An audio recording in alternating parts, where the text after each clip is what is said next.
ಪೂಜೆ ಮಾಡಿ ಕಳೆದ 4 ವರ್ಷದಿಂದ ನನ್ನ ಆರೋಗ್ಯ ಅವರು ಪ್ರಸಾದ ತಂದ ಮೇಲೆ ಸ್ವೀಕಾರ ಮಾಡಿ ಬಂದು ಹೀಗೂ ನಮ್ಮ ಮಾಧ್ಯಮದ ಸ್ನೇಹಿತರಿಗೆ ನಾನು ಮೈಸೂರು ಹೋಗ್ತಾರೆ ಅನ್ನೋ ವಿಷಯ ಬಹಳ ಸೂಕ್ಷ್ಮ ಇದೆ. ಎಲ್ಲ ಮಾಧ್ಯಮದ ಸ್ನೇಹಿತರು ಮನೆ ಮುಂದೆ ಇದ್ದರು. ಅವರು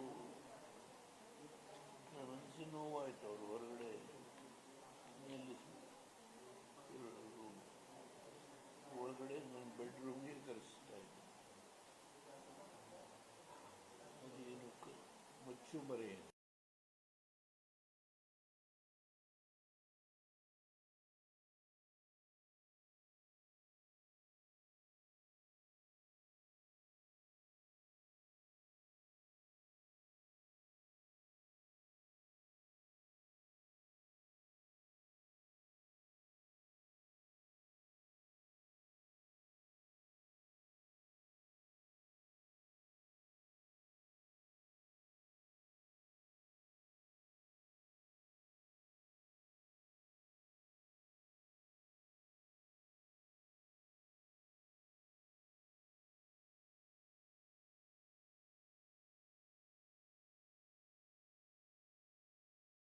ಇದೇನು ಕಾಶ್ಮೀರದಲ್ಲಿ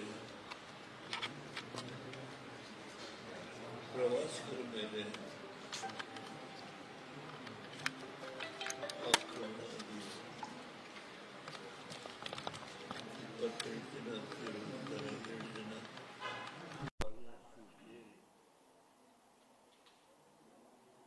ಅದ್ರ ಬಗ್ಗೆ ನಿಮ್ಮ ರಿಯಾಕ್ಷನ್ ಏನು? ನಾನಾಗಲೇ ರಿಯಾಕ್ಷನ್ ಕೊಟ್ಟಿದ್ದೆ.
ಅದೇ ರೀತಿ IND ಪಕ್ಷದ ಎಲ್ಲ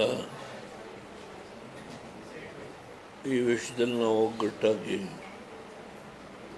ನಮ್ಮ ಶತ್ರು ಯಾರು ಗುರುತಿಸಿ ಇವತ್ತು ಪ್ರವಾಸಿಗರ ಮೇಲೆ ದಾಳಿ ಮಾಡಿದ್ದಾರೆ. ಅವರನ್ನ ಪತ್ತೆ ಹಚ್ಚಿ ಅವರನ್ನ ಸರ್ವನಾಶ ಮಾಡೋವರೆಗೂ ನಾವು ನಿಮ್ಮ ಜೊತೆ ಇರ್ತೇವೆ ಅಂತ. ಅದರಿಂದ ಇವತ್ತು ದೇಶದ 140 ಕೋಟಿ ಜನ ಈ ವಿಷಯದಲ್ಲಿ ಆ ಕೃತ್ಯವನ್ನು ಖಂಡಿಸಿದ್ದಾರೆ. ಆಮೇಲೆ ಅವ್ರಿಗೆ ಶಿಕ್ಷೆಯನ್ನು ಕೂಡ ಮಾಡಬೇಕು. ಅದು ಏನೇ ಆದರೂ ನಾವು ಸರ್ಕಾರದಿಂದ ನಿಲ್ತೇವೆ ಅಂತ. ಮೋದಿಯವರು ಒಬ್ಬ ವಿಶ್ವಕ್ಕೆ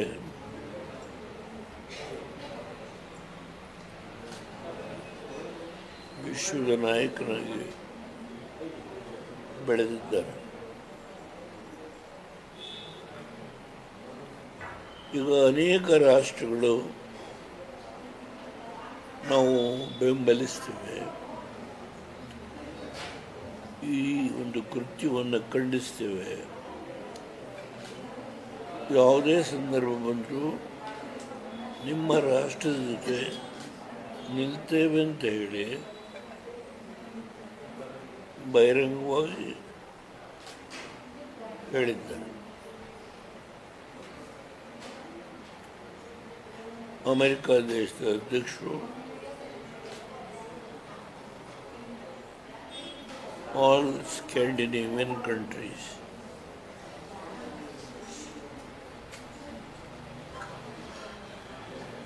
ಎಲ್ಲರೂ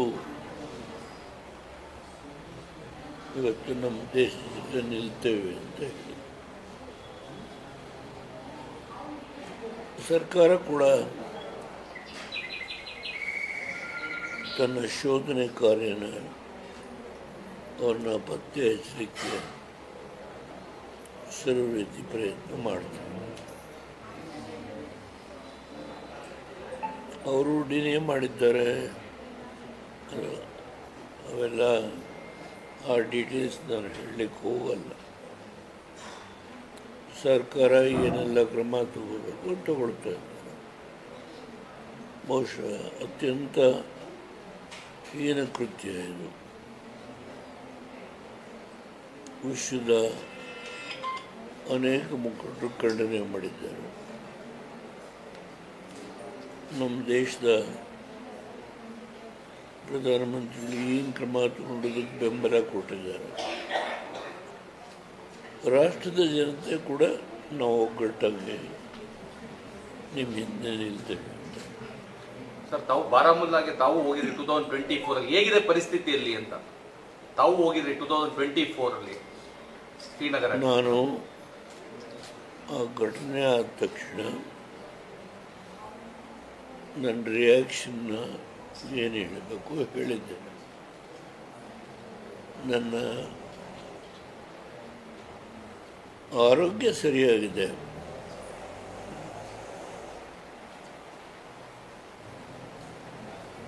ಬುದ್ಧಿಗೆ ಕೊರತೆ ಇಲ್ಲ, ಆದರೆ ನಡೆಯೋದಾಗಕ್ಕಾಗ ಮಂಡಿ ನೋವು. ಈಗಲೇ ನೋಡಿದರೆ ನೀವು ಇಬ್ಬರು ಹಿಡ್ಕೊಂಬಂದು ಕೂರಿಸಿದ್ರು. ಅದರಿಂದ ಈ ಹಿನ್ನೆಲೆಯಲ್ಲಿ ನಾನು ಯಾವುದೇ ಕೆಲವು ಸಂದರ್ಭ ಬಂದಾಗ ಪ್ರಧಾನಮಂತ್ರಿಗಳಿಗೆ ಪತ್ರ ಬರೀತೇನೆ. ನಾನು ಅದನ್ನು ಪ್ರೆಸ್ಗೆ ಬಿಡುಗಡೆ ಮಾಡಿ ನನ್ನ ರಾಷ್ಟ್ರೀಯ ಪ್ರಬುದ್ಧತೆ ಏನು ಅನ್ನೋದನ್ನು ತೋರಿಸ್ಕೊಳ್ಳಿಕ್ಕೆ ಹೋಗಲ್ಲ. ಹಲವಾರು ಸಂದರ್ಭದಲ್ಲಿ ಪ್ರಧಾನಮಂತ್ರಿಗಳಿಗೆ ನಾನು ದಿನ ಬೆಳಿಗ್ಗೆ ಎಲ್ಲ ಪತ್ರಿಕೆ ತರಿಸ್ತೀನಿ.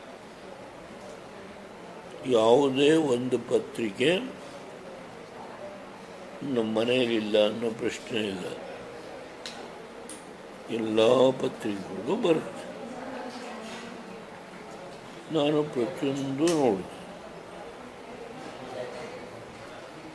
ಬೆಳಿಗ್ಗೆ 8 ಗಂಟೆಯಿಂದ 9:15 ಗಂಟೆವರೆಗೂ ಪತ್ರಿಕೆ, ಆಮೇಲೆ ಫಿಸಿಯೋಥೆರಪಿ ಮಾಡ್ತಾರೆ, ಸ್ನಾನ ಮಾಡ್ತೇನೆ, ದೇವ್ರ ನಾಮ ಹೇಳಿ ಏನಾದರೂ ಫಲಹಾರ ಸ್ವೀಕಾರ. ಇದು ನನ್ನ ದಿನಚರಿ. ಅದರಿಂದ ಇವತ್ತು ಮಂಗಳವಾರ ವೆಂಕಟೇಶ್ವರ ದೇವಸ್ಥಾನದಿಂದ 4 ವರ್ಷಕ್ಕೂ ಮೇಲಾಯಿತು. ಪ್ರತಿ ಮಂಗಳವಾರ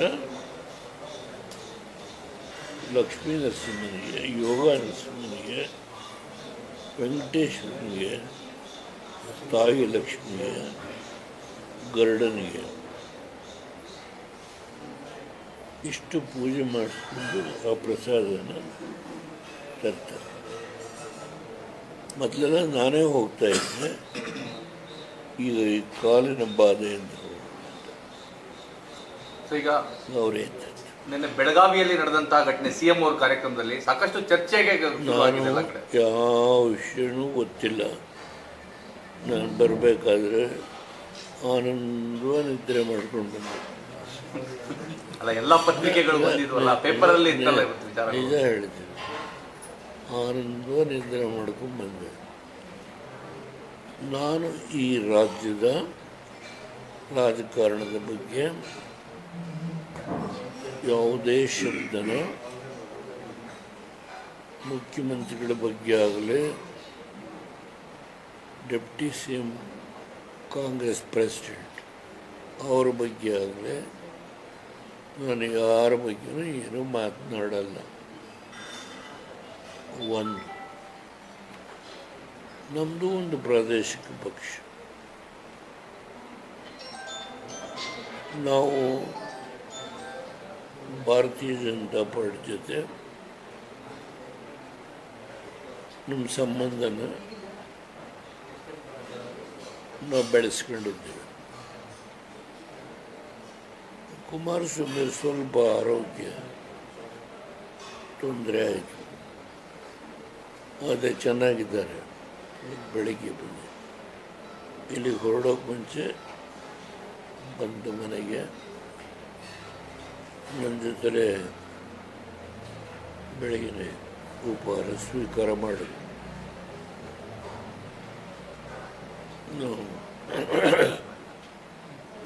ಅವರು ಮತ್ತೆ ಸಕ್ರಿಯ ರಾಜಕಾರಣಕ್ಕೆ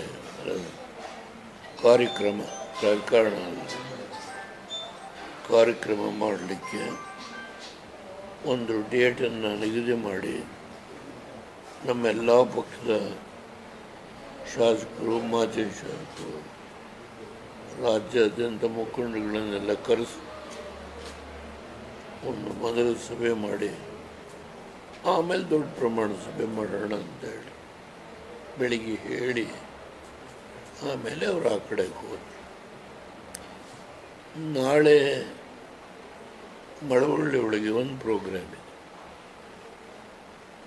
ಅಲ್ಲಿ ಸ್ವಲ್ಪ ಹಿಂದೆ ನಾನು MP 2 ಗಂಟೆ ಕೊಟ್ಟಿರ್ಬೋದು. ಅಲ್ಲಿ ಒಂದು ಸಮುದಾಯ ಭವನ ಕಟ್ಟಿದ್ದಾರೆ ಅಂತ ಕೇಳಿದ್ದೇನೆ. ಆಮೇಲೆ ನನ್ನೊಂದು ಸಣ್ಣ ಮೂರ್ತಿ ಕೂಡ ಮಾಡಿದ್ದಾರೆ. ಅದು ನಾವು ಮಾಜಿ ಶಾಸಕರು, ನನ್ನ ಹಳೆಯ ಸ್ನೇಹಿತರು ವೀರೇಗೌಡರು ಅವರೆಲ್ಲ ಬಂದಿದ್ದರು. 10-15 ಜನ ಬಂದಿದ್ದರು. ಕುಮಾರಣ್ಣ ಹೇಳಿದ್ದಾರೆ, ನೀವೇ ಇನಾಗ್ರೇಟ್ ಮಾಡಬೇಕು. ಒಂದು 50 ಕ್ಯಾಂಪ್ ಮಾಡ್ತೀನಿ. ಬೆಳಗ್ಗೆ ನಂಜನ ಹುಡುಗರು ನಾಳೆ ತುಂಬ ಬಸವ ಜಯಂತಿ, ಅಕ್ಷಯ ತೃತೀಯ, ತುಂಬ ಶ್ರೇಷ್ಠವಾದ ದಿವಸ ಅಂತ ಹೇಳಿದ್ದಾರೆ. ಭಾಳ ದಿನ ಆಯಿತು ನಂಜುಂಡೇಶ್ವರ ನಮಸ್ಕಾರ ಮಾಡಿ. ಅದನ್ನು ಮಾಡಿಕೊಂಡು ಮಳವಳ್ಳಿ ಕಾರ್ಯಕ್ರಮ ಮುಗಿಸಿ ಬೆಂಗಳೂರು. ರಾಜ್ಯದ ನಾಯಕರುಗಳು ಆರೋಪ ಪ್ರತ್ಯಾರೋಪದಲ್ಲಿ ಮುಳುಗಿದರೆ ಸಲಹೆ ಕೊಡ್ಬೋದಾ ಅಂತ ನಾನು ಅದರಲ್ಲಿ ಈಗ ಸದ್ಯಕ್ಕೆ ಸಲಹೆ ಕೊಡ್ಲಿಕ್ಕೆ ಒಂದು ನಿಮಿಷ. ರಾಜ್ಯದ ಆಡಳಿತದ ಬಗ್ಗೆ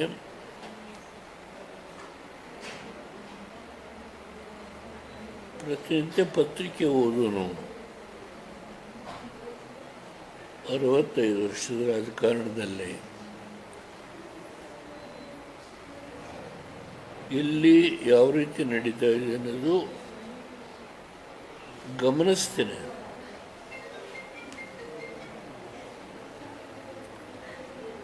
ಅಸತ್ಯ ಹೇಳಲಿಕ್ಕಾಗಲ್ಲ, ರಿಯಾಕ್ಟ್ ಮಾಡಲ್ಲ ಅಷ್ಟೆ. ಸಲಹೆ ಏನಾದ್ರು ಕೊಡ್ಬೋದಾ? ಆದರೆ ಈಗ ರಿಯಾಕ್ಟ್ ಮಾಡೋ ಪ್ರಶ್ನೆ ಇಲ್ಲ.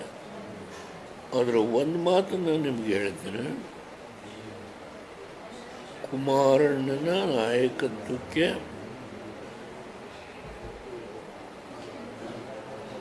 ನನಗೆ ಆ ಭಗವಂತ ಪರಮೇಶ್ವರ ಎಷ್ಟು ದಿನ ಆಯುಷ್ ಕೊಟ್ಟಿರ್ತಾನೋ ಗೊತ್ತಿಲ್ಲ. ಕಾರಿಂದೇನು ಇಬ್ಬರು ಕರ್ಕೊಂಡು ಹೋಗೋ ಇದ್ದೇ ಇದೆ, ಅಥವಾ ವೀಲ್ ಚೇರಲ್ಲಿ ಹೋಗ್ತೀನಿ. ನಾರ್ಮಲಿ ವೀಲ್ ಚೇರ್ ನಾನು ಉಪಯೋಗ ಮಾಡಲ್ಲ, ಇಬ್ಬರು ಹುಡುಗರು ಕರ್ಕೊಂಡು. ಮುಂದಿನ ದಿನಗಳಲ್ಲಿ ನಾನು ಪ್ರವಾಸ ಮಾಡಿದೆ, ಕೆಲಸ ಮಾಡಿದ್ದೇನೆ, ಪ್ರವಾಸ ಮಾಡಿದೆ. ಅದು ಕುಮಾರಣ್ಣ ಅವರು ಈಗ ನಮ್ಮ ಪಕ್ಷಕ್ಕೆ ಅವರ ನಾಯಕರು.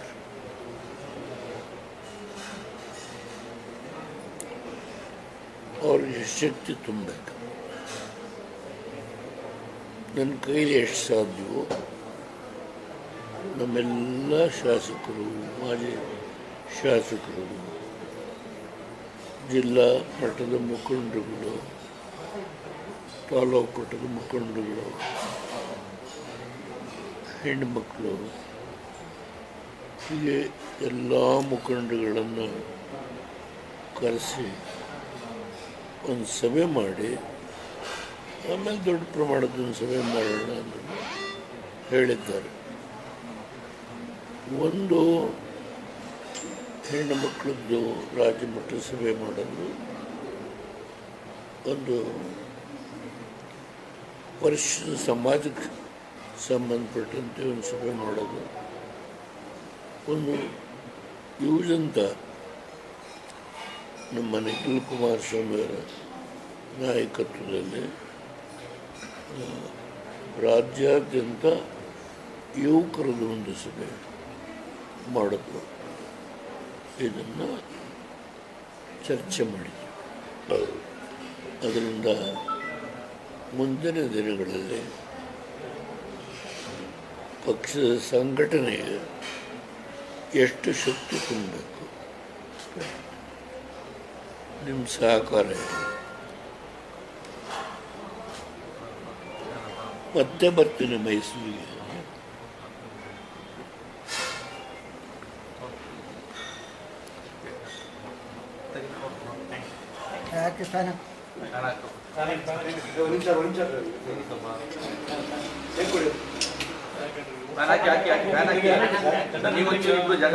ಗಾಡಿ